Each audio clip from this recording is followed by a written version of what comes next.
Hey, what's up everybody? This is our KTM SX 125 from 2019. We decided to prepare this bike for the Torino Supercross in November 2018, and since we posted for the first time this bike, we received a lot of questions from you about which changes we did on the bike.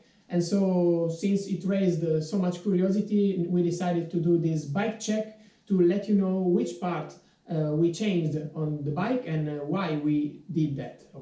Okay, so let's start from the aesthetic of the bike. The plastic kit is made by Racetech and it's a full orange kit, while the decals kit is made by our mate Monkey Graphics. He always does great things. Let's go to the front.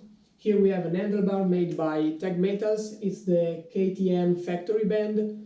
Then we have some Tag Metals grey waffle grips, medium density. While in the engine area we have a complete exhaust system made by the Italian artisan Scalvini. Then we have reed valve system, the VForce 4R.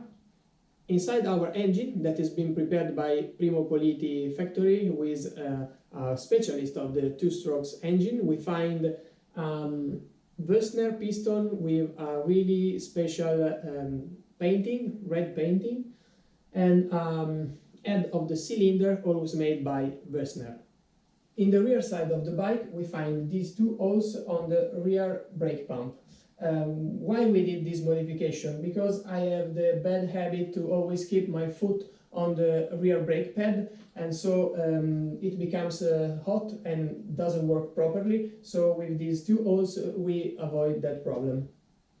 Then we have the final transmission kit. We didn't change the number of the teeth of the sprocket and so on. We just changed the color because black is better to see. And what else? For the suspensions kits, we kept the standard kit. We only worked on the setting to adapt it to my weight.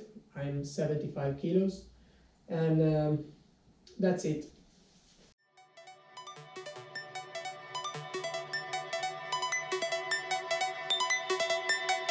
The first thing that we did on the bike was to change the exhaust system, but we were not so happy with this decision because the bike was for sure better when it was original. So we were forced to change the piston, work on the reed valve system, change the head of the cylinder, and for sure after this modification and after a fine-tuning of the carburation, the bike increased a lot the performances compared to the standard one, and we were pretty happy about that. I think I said everything about this bike. If you have further questions, if you want to know more about something, just type in the comments and we will get back to you. And thanks for watching this video, and see you soon on track.